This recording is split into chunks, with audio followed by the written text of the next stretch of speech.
ದೇವರು ಇಡೀ ಜಗತ್ತನ್ನು ಸೃಷ್ಟಿಸಿದ ನಂತರ ಕೊನೆಯದಾಗಿ ಮಹಿಳೆಯನ್ನು ಸೃಷ್ಟಿಸಿದನಂತೆ.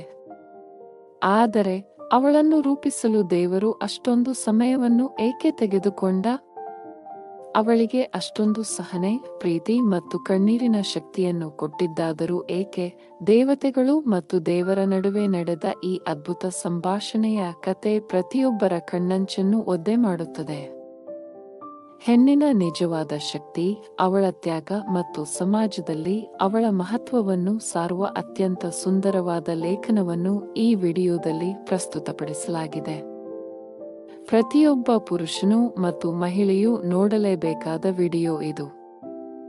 ಸ್ತ್ರೀಯ ಸುಗಂಧ. ಸ್ತ್ರೀಯ ಬಗ್ಗೆ ನಾನು ಓದಿದ ಅತ್ಯುತ್ತಮ ಲೇಖನಗಳಲ್ಲಿ ಇದು ಒಂದು. ದಯವಿಟ್ಟು ಪೂರ್ತಿ ಕೇಳಿ. ಖಂಡಿತ ಕೇಳಲು ಯೋಗ್ಯವಾಗಿದೆ. ಸ್ತ್ರೀ. ದೇವರು ಸ್ತ್ರೀಯನ್ನು ಸೃಷ್ಟಿಸಿದಾಗ ಆ ಶುಕ್ರವಾರ ತಡರಾತ್ರಿಯವರೆಗೆ ಕೆಲಸ ಮಾಡುತ್ತಿದ್ದ. ಆಗ ಒಬ್ಬ ದೇವದೂತ ಕೇಳಿದ, ಇಷ್ಟು ಸಮಯ ಯಾಕೆ ತೆಗೆದುಕೊಳ್ಳುತ್ತಿದೆ? ದೇವರು ಹೇಳಿದ, ಅವಳನ್ನು ರೂಪಿಸಲು ನಾನು ಎಷ್ಟು ಷರತ್ತುಗಳನ್ನು ಪೂರೈಸಬೇಕು ನೋಡಿದ್ದೀಯಾ? ಅವಳು ಎಲ್ಲಾ ಪರಿಸ್ಥಿತಿಗಳಲ್ಲೂ ಕೆಲಸ ಮಾಡಲು ಸಮರ್ಥಳಾಗಿರಬೇಕು. ಅವಳು ಒಂದೇ ಸಮಯದಲ್ಲಿ ಅನೇಕ ಮಕ್ಕಳನ್ನು ನೋಡಿಕೊಳ್ಳಲು ಶಕ್ತಳಾಗಿರಬೇಕು. ಅವಳ ಅಪ್ಪುಗೆ ಮೊಣಕಾಲಿನ ಗಾಯವಿರಲಿ ಅಥವಾ ಮುರಿದ ಹೃದಯವಿರಲಿ, ಎಲ್ಲವನ್ನೂ ಗುಣಪಡಿಸುವಂತಿರಬೇಕು. ಇದೆಲ್ಲವನ್ನು ಅವಳು ಕೇವಲ 2 ಕೈಗಳಿಂದ ಮಾಡಬೇಕು. ಕಾಯಿಲೆಯಾಗಿದ್ದರೂ ತನ್ನನ್ನು ತಾನು ಸರಿಪಡಿಸಿಕೊಂಡು ದಿನಕ್ಕೆ 18 ಗಂಟೆ ಕೆಲಸ ಮಾಡಲು ಶಕ್ತಳಾಗಿರಬೇಕು. ದೇವದೂತ ಚಕಿತನಾದ, ಕೇವಲ 2 ಕೈಗಳೇ? ಅಸಾಧ್ಯ. ಮತ್ತು ಇದೇ ಸಾಮಾನ್ಯ ರಚನೆಯೇ?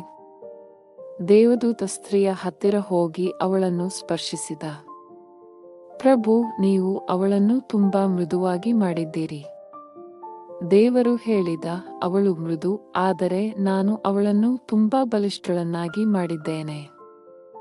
ಅವಳು ಎಷ್ಟು ಸಹಿಸಬಲ್ಲಳು ಮತ್ತು ಎಷ್ಟು ಕಷ್ಟಗಳನ್ನು ಗೆಲ್ಲಬಲ್ಲಳು ಎಂಬುದನ್ನು ನೀನು ಊಹಿಸಲು ಸಾಧ್ಯವಿಲ್ಲ. ದೇವದೂತ ಕೇಳಿದ, ಅವಳು ಯೋಚಿಸಬಲ್ಲಳೇ? ದೇವರು ಹೇಳಿದ, ಅವಳು ಯೋಚಿಸುವುದು ಮಾತ್ರವಲ್ಲ, ತರ್ಕ ಮಾಡುತ್ತಾಳೆ, ನಿರ್ಧಾರ ತೆಗೆದುಕೊಳ್ಳುತ್ತಾಳೆ ಮತ್ತು ಸಂವಾದವನ್ನು ನಡೆಸುತ್ತಾಳೆ. ದೇವದೂತ ಅವಳ ಕೆನ್ನೆಯನ್ನು ಸ್ಪರ್ಶಿಸಿದ. ಪ್ರಭು, ಇಲ್ಲಿಂದ ಏನೋ ಸೋರುತ್ತಿದೆ. ನೀವು ಅವಳ ಮೇಲೆ ತುಂಬಾ ಹೊರೆ ಹಾಕಿದ್ದೀರಿ. ದೇವರು ಹೇಳಿದ, ಅದು ಸೋರುತ್ತಿಲ್ಲ, ಅವು ಕಣ್ಣೀರು. ಅವು ಯಾವುದಕ್ಕಾಗಿ? ದೇವದೂತ ಕೇಳಿದ. ದೇವರು ಹೇಳಿದ, ಕಣ್ಣೀರು ಅವಳ ದುಃಖ, ಸಂದೇಹ, ಪ್ರೀತಿ, ಒಂಟಿತನ, ನೋವು ಮತ್ತು ಅಭಿಮಾನವನ್ನು ವ್ಯಕ್ತಪಡಿಸುವ ಮಾರ್ಗ. ಇದನ್ನು ಕೇಳಿ ದೇವದೂತ ಬಹಳ ಪ್ರಭಾವಿತನಾದ. ಪ್ರಭು, ನೀವು ನಿಜವಾಗಿಯೂ ಅದ್ಭುತ. ನೀವು ಎಲ್ಲವನ್ನೂ ಯೋಚಿಸಿದ್ದೀರಿ. ಅವಳು ನಿಜಕ್ಕೂ ವಿಲಕ್ಷಣ ಸ್ತ್ರೀ. ದೇವರು ಹೇಳಿದ, ಹೌದು, ಅವಳು ಹಾಗೆ. ಅವಳಲ್ಲಿ ಪುರುಷನನ್ನು ಬೆರಗುಗೊಳಿಸುವ ಶಕ್ತಿಯಿದೆ. ಅವಳು ಸಂಕಷ್ಟಗಳನ್ನು ಎದುರಿಸಬಲ್ಲಳು ಮತ್ತು ಭಾರವಾದ ಜವಾಬ್ದಾರಿಗಳನ್ನು ಹೊರಬಲ್ಲಳು. ಅವಳಲ್ಲಿ ಸಂತೋಷ, ಪ್ರೀತಿ ಮತ್ತು ಸ್ವಂತ ಅಭಿಪ್ರಾಯಗಳಿವೆ. ಕಿರುಚಬೇಕು ಅನ್ನಿಸಿದಾಗಲೂ ಅವಳು ನಗುತ್ತಾಳೆ. ಅಳಬೇಕು ಅನ್ನಿಸಿದಾಗಲೂ ಹಾಡುತ್ತಾಳೆ, ಸಂತೋಷದಲ್ಲಿ ಅಳುತ್ತಾಳೆ ಮತ್ತು ಭಯವಾದರೂ ನಗುತ್ತಾಳೆ. ಅವಳು ನಂಬಿದ ವಿಷಯಕ್ಕಾಗಿ ಹೋರಾಡುತ್ತಾಳೆ. ಅವಳ ಪ್ರೀತಿ ನಿಸ್ವಾರ್ಥ. ಸಂಬಂಧಿಕರು ಅಥವಾ ಸ್ನೇಹಿತರನ್ನು ಕಳೆದುಕೊಂಡಾಗ ಅವಳ ಹೃದಯ ಒಡೆಯುತ್ತದೆ. ಆದರೂ ಬದುಕಲು ಶಕ್ತಿ ಕಂಡುಕೊಳ್ಳುತ್ತಾಳೆ. ದೇವದೂತ ಕೇಳಿದ, ಹಾಗಾದರೆ ಅವಳು ಪರಿಪೂರ್ಣಳೇ? ದೇವರು ಹೇಳಿದ, ಇಲ್ಲ, ಅವಳಲ್ಲಿ ಒಂದೇ ಒಂದು ಕೊರತೆ ಇದೆ. ಅವಳು ಅನೇಕ ಬಾರಿ ತನ್ನದೇ ಬೆಲೆಯನ್ನು ಮರೆತು ಬಿಡುತ್ತಾಳೆ.